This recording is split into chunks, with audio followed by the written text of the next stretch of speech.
All right, friends, we know what this means. It's time to talk about some books, but also to answer some of your questions.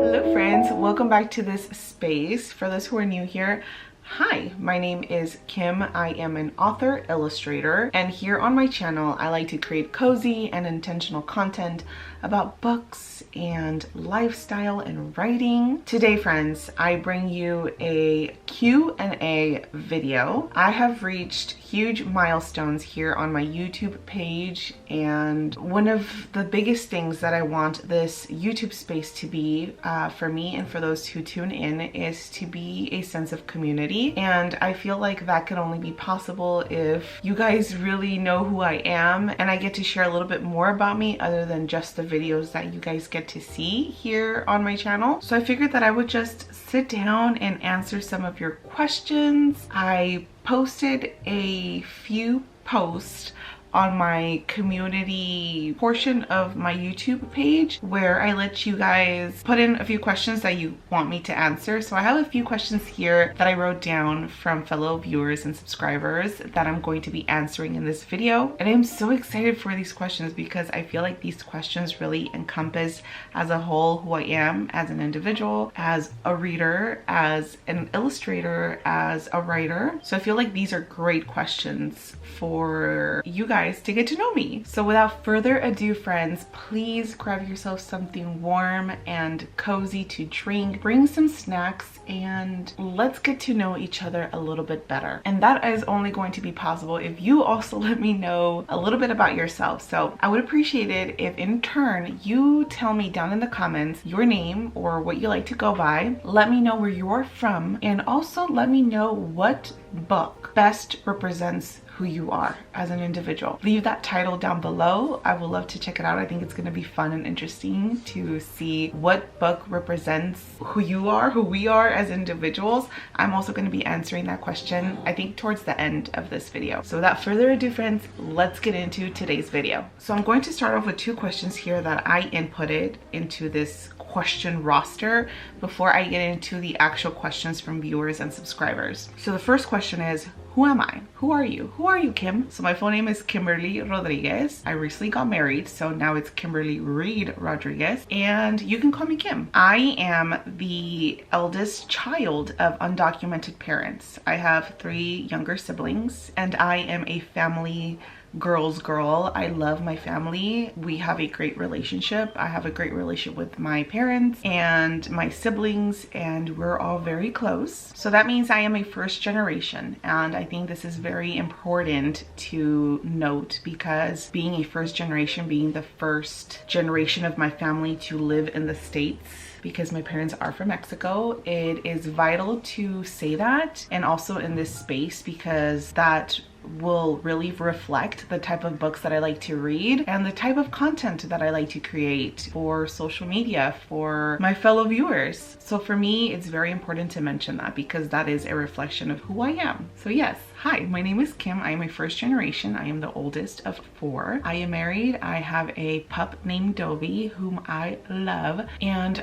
my family is very important to me. So that's more of the personal stuff. And as far as my career goes, I am an author illustrator. I'm not going to get too much into how this journey started because there's a few questions on here, I believe, about my author illustrator journey. So I'm going to be talking about my author illustrator journey once I get to the questions from fellow viewers. But yes, I'm an author illustrator. I have been illustrating for, I want to say, for about 7 years now, and I've been able to work on some amazing projects, which I will also be sharing with you all. And my goal is to continue to illustrate and write books. In particular, I am very interested in illustrating chapter books, children books, and also writing either middle grade or YA. So that is who I am. And the next question that I wrote on here is what my channel is all about. So if you've been watching my videos for a little bit now, you always hear me say that I create cozy and intentional videos about writing, lifestyle, and books. And I say cozy and intentional because my goal is for my channel to be a space where you can unwind, where you can relax, relax, and to me cozy reflects that type of vibe and energy. For me personally, when I am watching YouTube videos and I am watching my fellow YouTubers, that for me is a space for me to unwind, to feel inspired, and just to have a moment of peace. And I want to reflect that energy towards my fellow viewers. I want folks to come into the space feeling relaxed, inspired, a moment to just forget whatever worries might be going on in our lives and just have a moment of peace. And I say intentional because I like to create very intentionally focused videos, meaning that the type of videos that I create have a purpose. They have a purpose, whatever video I am creating, whatever the theme of that video is, they have a purpose. And I want folks to understand that there is an intention behind me creating these videos. I'm not just putting it out there just for show or just for whatever other reason. There's a whole intention behind it. And that for me is important because I want to create community here. I think one of the best things that YouTube can provide for many of us is a sense of community, and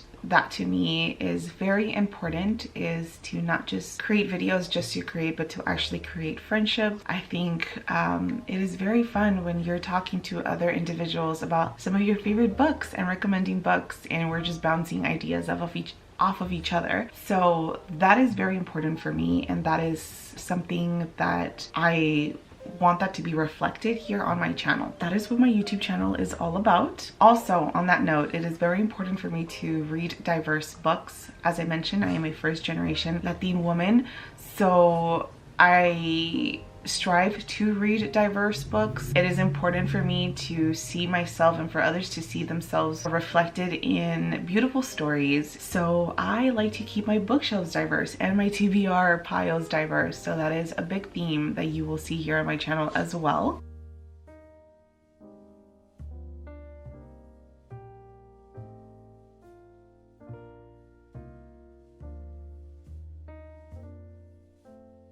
Now, let's jump into the actual questions from fellow viewers. The first question that I'm gonna jump into here is from Sarah O. Brochtop 1127. Sorry if I am murdering that. I am so sorry. But Sarah says, I would love to know what some of your favorite books were as a kid and how you became an avid reader. Also, what inspired you to become an illustrator? Thank you, Sarah, for your question. That is a wonderful question. So as a child, some of my favorite books were books such as Corduroy. And I don't know if you guys remember, it was about this little bear, this stuffed animal bear who lived in a mall at a stuffed animal shop, and he kept trying to get bought, but no one would buy him. And I just remember reading that as a child, and it was like my favorite thing ever. It was so endearing, and I just absolutely loved it. I also remember reading The Rainbow Fish. That was another favorite one of mine that I loved. I loved seeing all the little beautiful scales, and I think the storyline was just so cute. Another favorite was Toad and Frog. Oh my gosh, you guys. I think this was one of my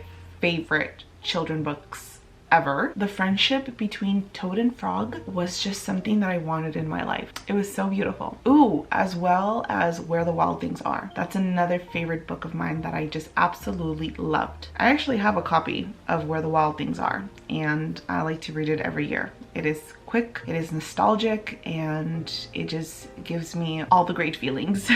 And to be completely honest, I did read a lot when I was a small child, but once I hit my teens, I didn't read that much. I kind of lost the relationship I had with reading. I think I've shared here in one of my videos before, I had a very fast upbringing, and fast upbringing in my life meant that I had to take upon responsibilities really early on in my life. Big girl responsibilities, and my reading sort of suffered from it. And so here in my YouTube channel, another big goal of mine is to reconnect folks who are older, or whatever your age is. Age does not matter, but just to reconnect you to the love and the peacefulness and the slowness of what reading is. I reconnected to reading again a few years ago, and it has immensely helped me in so many areas of my life. Another question by Sarah was, what inspired you to become an illustrator? So I actually went to art school and I got my bachelor's in fine arts, and my main goal was to actually become a writer. I've always had an interest for writing. I have always loved writing poems, and I've always loved storytelling. So all through college, I would write poetry, and I just had years of poetry collected. And one day I decided to just start sharing my poetry online, in particular on Instagram. And it was amazing. I met a lot of friends through social media, and I started building community on Instagram through my poetry writings. And then eventually I started creating illustrations based on my poetry, and I would combine illustrations with poetry. And one of the things that sort of pushed me to continue to illustrate and to share my work was that growing up, I didn't really, like the stories that I would read, I didn't really see people that look like me or characters that look like me or that came from the same backgrounds as me reflected on those storylines. I remember as a child also reading a lot of Disney books. That's what my mom would buy me. Again, like a lot of those characters, they didn't come from the same background as me. They didn't look like me. They didn't talk like me. And for me, it is important to create that space. And once I started sharing more of my illustrations online, I started getting more connections, and I started getting a little bit of more commissions. I realized I could actually make a living off of this. I could actually pursue this as a profession and create that space that I didn't see when I was little, create characters that look like me, that talk like us, stories that I wish I would have read when I was younger. So that is the main reason what inspired me to become an illustrator, is to create characters that are diverse, that come from the same backgrounds as me, and for others who come from same backgrounds as me or similar or whatever have you, to see themselves reflected in stories and in illustrations. So I hope that answers that question. Thank you so much, Sarah, for asking.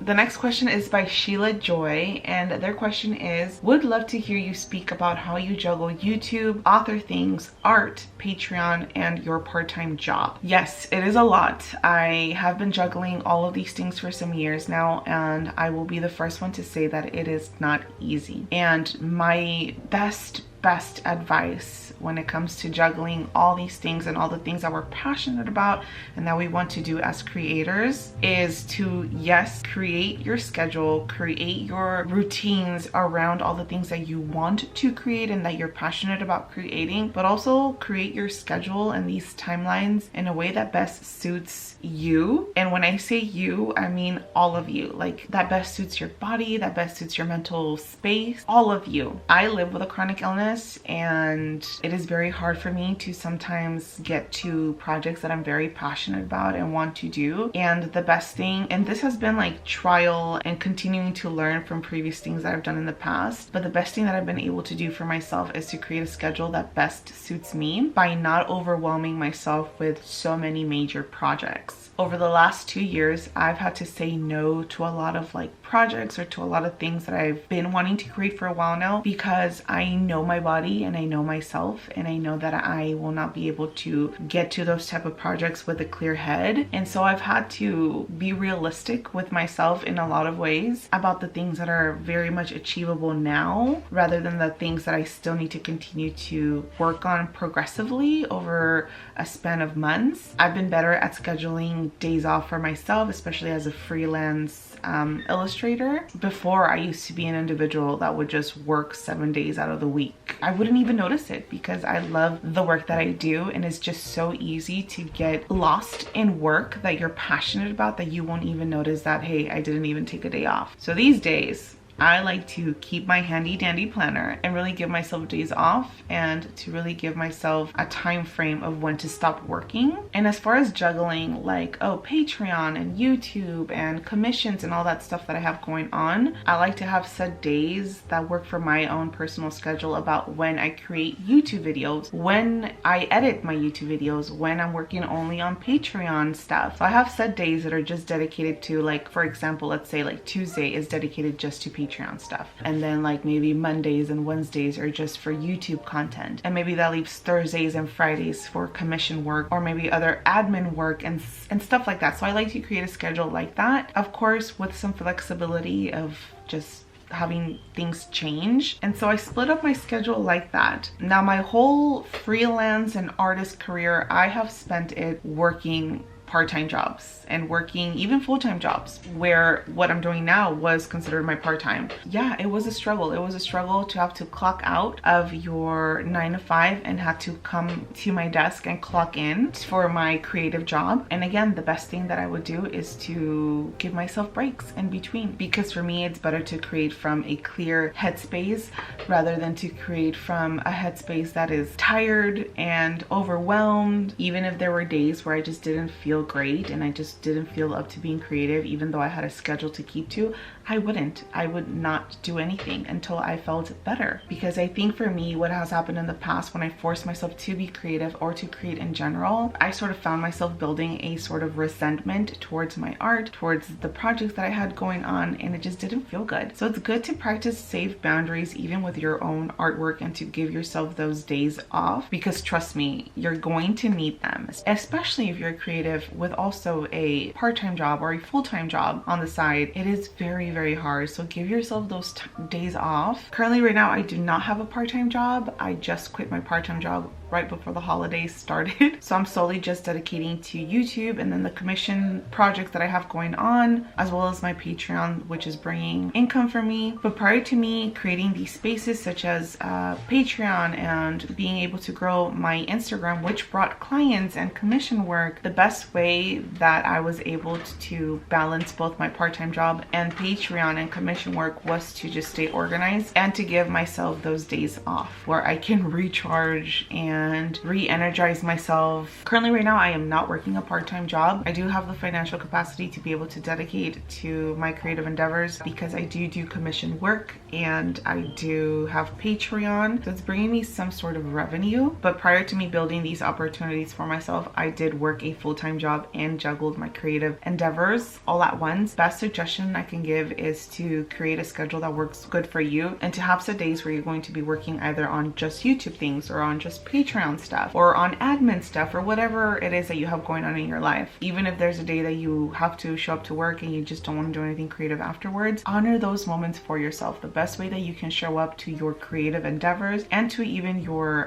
part-time or full-time job is to honor your body, to honor your mental space, because you're not going to be able to show up fully in a good space if your mental space is not feeling well, if your body is not feeling well. And so honor how you feel, learn to say no, even if it hurts, even if it's pushing you back in your goals that you have. It's better to show up with a clear head rather than a cloudy mind, because you'll be more proactive that way when you do show up to your creative endeavors, to your 9 to 5 or your part-time or whatever have you. So I hope that answers your question, Sheila. I have so much more to say about this question, but if you have any further questions, please leave those down below. I would love to continue to answer them down in the comments. So the next question is a very exciting one for me. This is by Sarah MM3765, and Sarah says, I would love to know more about your art and projects you have worked on. Okay, you guys, here are some of my projects that I have illustrated, that I have done in my art illustrating writing journey. I will say that this has been possible because I dedicated to growing my Instagram, and because of that I have been able to be presented with these wonderful opportunities and I have been able to make beautiful friendships. I know social media for some of us can be very overwhelming, but social media does allow us visibility of our work. If it wasn't for social media, I don't know if I would have these projects. So I have to thank social media and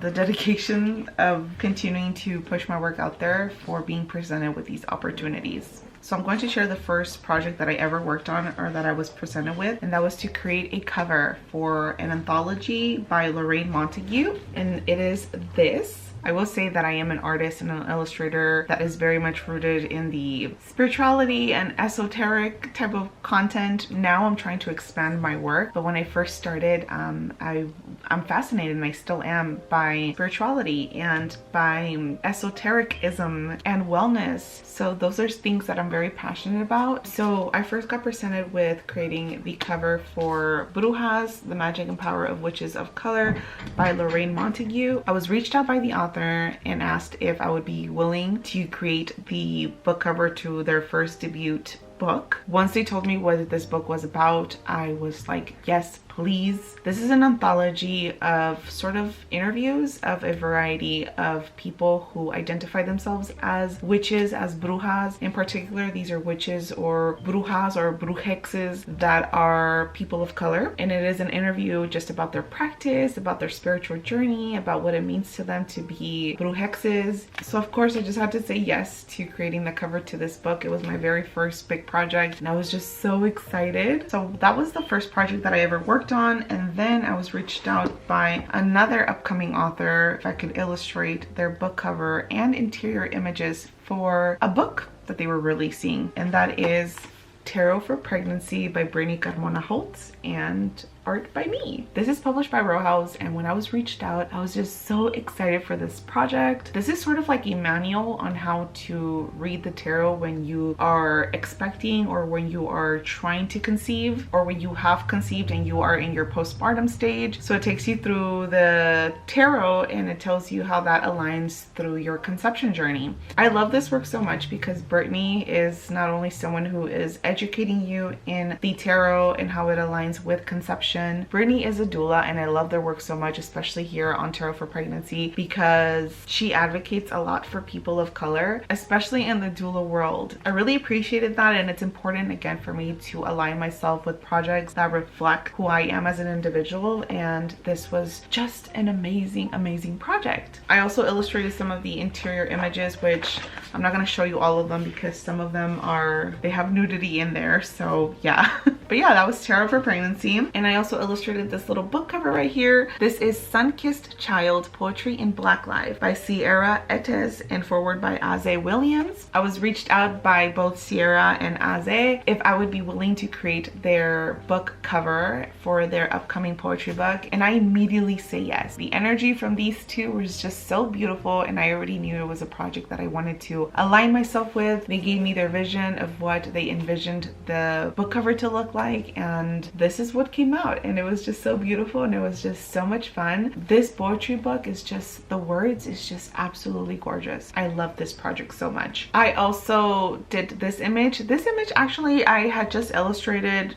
just to post on my social media feed, and then the author reached out to me if they could buy the rights to this design because they would like to use it for their upcoming book. So I didn't really have to do much there. It was just licensing my illustration that they could use it for their upcoming book, and that was that. But this is called How Do We Become Green People and Earth Communities by Claudio Carvalho Hayes. It is a beautiful book about how we can put Earth first and how we can contribute to save our Earth and align to the rhythms that Earth can offer us. So this was also a beautiful project that I was able to do.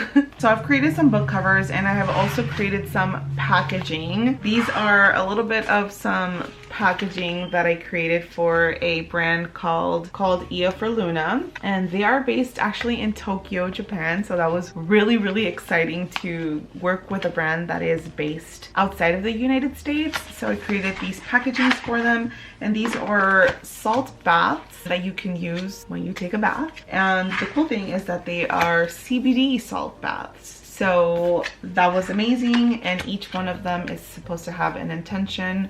So for this one it is purifying, so purifying your aura, purifying how you might just be feeling, and then this one's for balance and uplifting your spirit or your mood, and this one's just to relax, and this one is just for breath. So this was really a cool project. I've never worked on packaging for a company before, so this was just really cool to do. And then my last project that I did in companion to Tarot for Pregnancy was to actually create their deck, their tarot deck or Tarot for Pregnancy. You can see that is an illustration I did, and I actually illustrated the entire box myself, and that was really cool. So this is a deck of 78 cards, I believe. This was a very long project. I illustrated all of that, and I illustrated all of the cards. So it comes with a little pamphlet that the author wrote, and I illustrated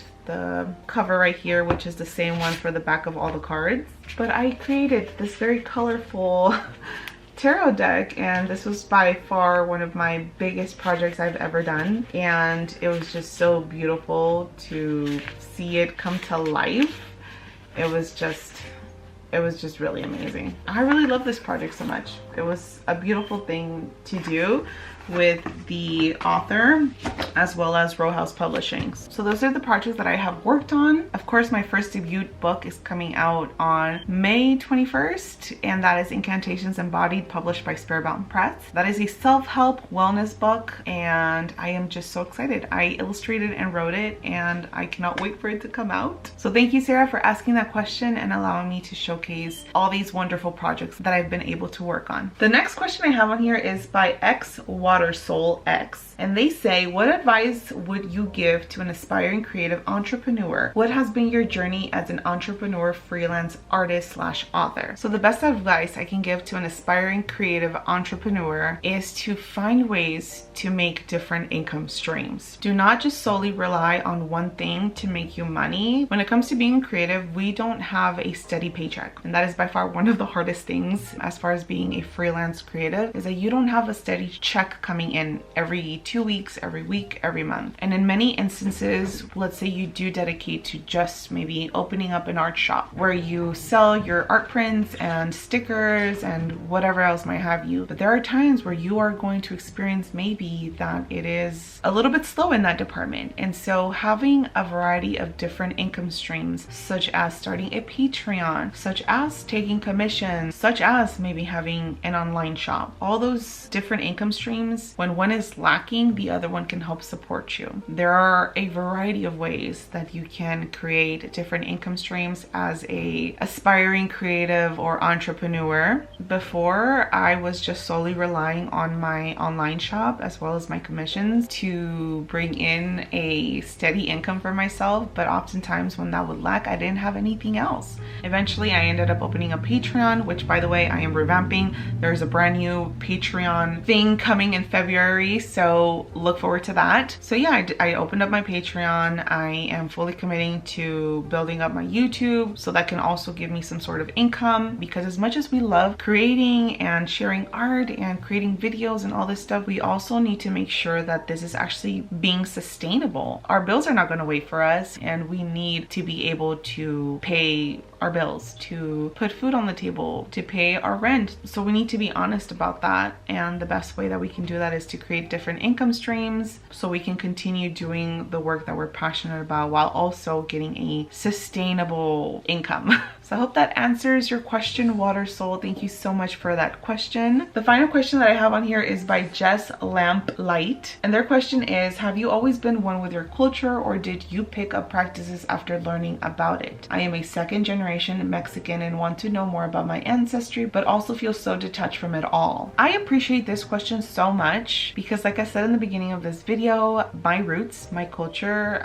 my upbringing is very much a representation of who I am today, and that surely does reflect on the type of books that I love to read, the type of content that I love to share. So have I always been one with my culture? I grew up with a lot of cultural practices because I am a first generation. My parents were born and raised in Mexico. Of course, a lot of their practices and customs were very much fresh in their mind, but they also had to adapt a lot to American life and American customs. And through those adaptations, they lost a lot of their own cultural practices. Of course, I still grew up with traditional foods and music and other practices. They also had to do a lot of adaptation because their children were born here in America, and in order for their children to adapt, they also had to adapt. So I would say I grew up with 50% of my cultural practices, and the other 50% were more Americanized ways, I would say. I think when you're a first generation or second generation or third generation or whatever generation, it is true that a lot of our customs and our cultural practices could be lost or could be overshadowed by American culture. And for me, for a while they were. As you grow up here in America, you're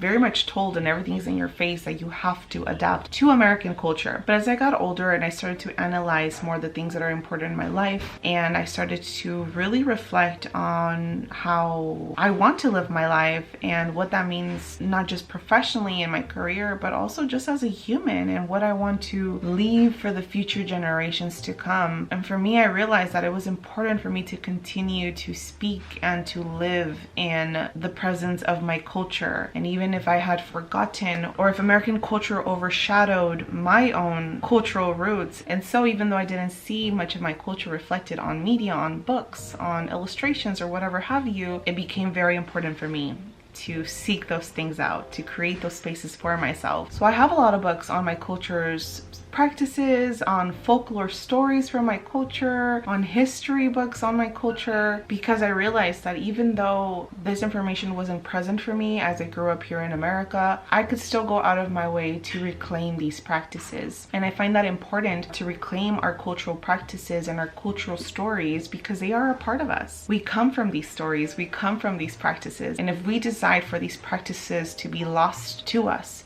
then in a sense, I feel like we're lost as well. I cannot tell you how much beauty I have found in doing the work by researching these stories, by looking up these stories. I have discovered so much about my history and about myself by doing this work, by looking up this work, by being educated in my cultural practices. So even if you're a second generation, first generation, third generation, know that we have access to this information. You just have to choose to seek it out. We are our roots, they're a part of us, and it is vital that we search for them and reclaim these parts of ourselves. I hope that answers your question, Jess. Thank you so much for this beautiful question. If you have further questions, please leave those down below. I would be more than happy to answer them for you. I had to switch to my phone camera because my camera died. So here we are. If you see a little bit of a difference, that's what that is. So those were all of the questions from fellow viewers. Now the last question that I want to leave off this video with that I wrote in here, and I feel like this question really encompasses who I am as an individual, as a creator, and that is, what are some of the books that best represent who I am? This is the same question that I asked you all to answer down in the comments below, so please remember to do that. But here are 3 books that I feel best represent who I am. The first book is Cia Martinez and the Moonlit Beginning of Everything. This follows our main protagonist, and her mom got deported, and she lives in the United States with her father while her mom is back in her home country, until one day her mom decides that she's gonna come back and cross the border and come back and be with her family. But when she does, she goes missing. So our character grieves her mother, and she's trying to figure out what happened to her mom. Could it have been possible aliens? Could she have just maybe potentially got lost on her way from crossing the border? There's a lot of talk of undocumentation. The character lives near the border. I think it's like in Texas where they live. I forgot where, but I think it's in Texas. And I grew up in San Diego. That's where I was born. And I lived near the Tijuana border. I relate to this book so much because growing up, we would always see ICE patrols roaming around. And that was one of the reasons why we moved further up north in California, was because my parents were always afraid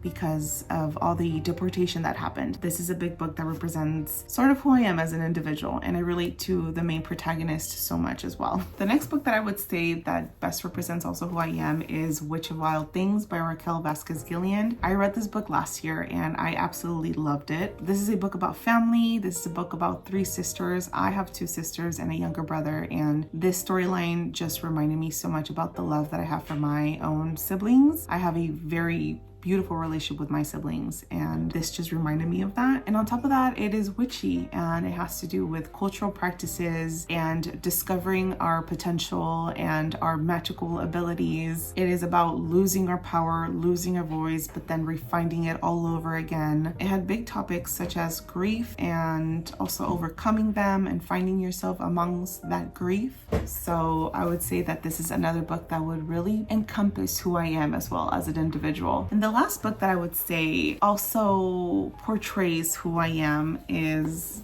Anne of Green Gables by L.M. Montgomery. I have not read the physical book, but I have watched the series a handful of times, and I relate to Anne in so many ways. I love Anne's wittiness. I love their dedication to dream, to carry the dreams of others, and to encourage them that nothing is unreachable, to live a life of wonder and whimsy, that no matter what our struggles are, what we may go through, that there is something always wonderful and beautiful to look forward to, and that we can create the best out of our current situations by not giving up, by continuing to pursue our dreams and our goals, and to stay rooted in what it is that we desire. I absolutely love Anne of Green Gables. It is like one of my absolute favorite stories out there. So those are the 3 little books that I feel best represent who I am as an individual. I would love to know what some of your books are that best represent who you are. You can mention 1 or you can mention 3, but please comment that down below. That way we can get to know each other here better. So with that being said, friends, we have reached the end of this video. I want to thank you all for those who submitted questions. Thank you so much for your wonderful questions. You have allowed me the space to be able to express who I am and tell you who I am, and for you to get to know me a little bit better. And I hope that this video can offer a little bit of an insight into what my world consists of, what I want this platform, this channel to be all about. And I hope that if you love it and that is something that resonates with you, that you decide to stay here for a while. I would very much love to have you here in this space. Thank you again, friends. Thank you so much for your support, for your love, and for your encouragement. Remember that you can create the life that you want. And until then, friends, take care and bye for now.